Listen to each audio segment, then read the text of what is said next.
നിങ്ങൾക്ക് അവിടെ ഉണ്ടോ ഫാമിലി മെമ്പേഴ്സ് ഒക്കെ ആരെങ്കിലും ഉണ്ടോ? എന്റെ ബ്രദറും സിസ്റ്ററും ഒക്കെ അവിടെ സെറ്റിൽ ആണ്. അപ്പം അവരോട് പറഞ്ഞില്ലേ ഞങ്ങൾ ഇങ്ങനെ ഒരു പുതിയ ഏജൻസിന്റെ അടുത്ത് വീണ്ടും കാശ് കൊടുക്കുന്നുണ്ട്, അത് ഓക്കെ ആണോ? അവിടെ ഓഫീസൊക്കെ ഉണ്ടോ? വലിയൊരു ഓഫീസ് ഈ ഫ്ലൈ വേൾഡിന് അവരോട് അന്വേഷിച്ചു. അതൊക്കെ നോക്കിയിട്ട് തന്നെയാണ് ഇപ്പൊ, കാരണം നമ്മള് മറ്റേ ചൂടുവെള്ളത്തിൽ വീണ പൂച്ച പോലെ പേടിക്കും. ഒന്ന് നോക്കിയിട്ടാണ് നമ്മൾ ആദ്യം ഇതിനോട്ട് കാശ് കൊടുത്തത്. ഞങ്ങൾ ഓസ്ട്രേലിയൻ ഫേമിലും പോയിട്ടുണ്ട്. ഓസ്ട്രേലിയയിലുള്ള ഫേമിന്റെ അടുത്ത് പോയിട്ട് ഞങ്ങൾ ട്രൈ ചെയ്തിട്ടുണ്ട്, അത് നടന്നിട്ടില്ല. എന്നിട്ടാണ് അത് ഞങ്ങൾ എന്താ പറയുക ബൈ വേർഡ് മറ്റേ ഒരു ത്രൂ ഞാൻ ഇവരെ കാണുന്നതും എന്നിട്ട് ഇവരിൽ നിന്ന് എനിക്ക് ആ കോൺഫിഡൻസ് കിട്ടുന്നതും എന്നിട്ട് ഞങ്ങൾ ഇതിലേക്ക്. ഞാൻ ഡാനിയലോട് സംസാരിച്ചപ്പോൾ സാധാരണഗതിയിൽ ആളുകൾ PR കിട്ടിക്കഴിഞ്ഞിട്ട് വേറെ ഫ്രണ്ട്സ് ആൻഡ് ഫാമിലിനോടൊക്കെ റെഫർ ചെയ്യാറുണ്ട്. അതല്ലാതെ തന്നെ നിങ്ങളുടെ റെഫറൻസിൽ ഇപ്പൊ കുറെ പേര് ഇവിടെ വരുന്നുണ്ട് കേട്ടു. അല്ലാതെ തന്നെ പറയാനുള്ള ആ ഒരു കോൺഫിഡൻസ് എവിടുന്നാ കിട്ടിയത്?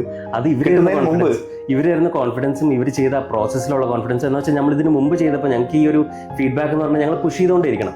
അതായത് once you pay the money you have to keep pushing those people to എന്തായി അത് ചെയ്തോ ഇത് ചെയ്തോ. പക്ഷെ ഞങ്ങൾക്ക് ഇവിടെ അതിന്റെ ആവശ്യം വന്നിട്ടില്ല. സോ ഇത് കിട്ടാതിരിക്കാം. പക്ഷെ നമ്മൾ നമ്മുടെ പണിയെടുക്കുക എന്നുള്ളതാണ് നമുക്ക് ചെയ്യാനുള്ളത്. ആ പണി അവർ നന്നായിട്ട് ചെയ്തിട്ടുണ്ട്. അതായത് നമ്മള് ഫസ്റ്റ് വന്നപ്പോഴുള്ള ഒരു ഇംപ്രഷൻ ലാസ്റ്റ് വരെ ഉണ്ടായിരുന്നു.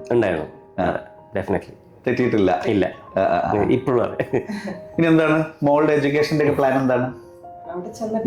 ഇപ്പൊ പ്ലേ സ്കൂളിലല്ലേ ആയിട്ടുള്ളൂ? അതെ, ഇവിടുത്തെ കാരിക്കുലം ബ്രിട്ടീഷ് വെച്ച് നോക്കുമ്പോൾ FS1 ആയി. പക്ഷെ ഓസ്ട്രേലിയൻ വരുമ്പോഴത്തേക്കും 5 yearsലാണ് അവിടെ സ്കൂളിംഗ് സ്റ്റാർട്ട് ചെയ്യുന്നത്. ഇപ്പൊ ഡേ കെയർ ആണ്. അപ്പൊ നമുക്ക് പോയിട്ട് ഒന്ന് ജസ്റ്റ് സ്റ്റാർട്ട് ചെയ്യാനുള്ള ടൈം ഉണ്ട്. അപ്പം നെക്സ്റ്റ് 2027 ജാൻ ആകുമ്പോഴത്തേക്കും സ്കൂളിൽ പയ്യെ ചേർക്കണം. നോക്കി നമ്മൾ എവിടെയാണോ സെറ്റിൽ ചെയ്യുന്നത് അതിനനുസരിച്ചുള്ള നോക്കി ഏതെങ്കിലും സ്കൂൾ ചൂസ് ചെയ്യണം എന്നാണ് വിചാരിക്കുന്നത്.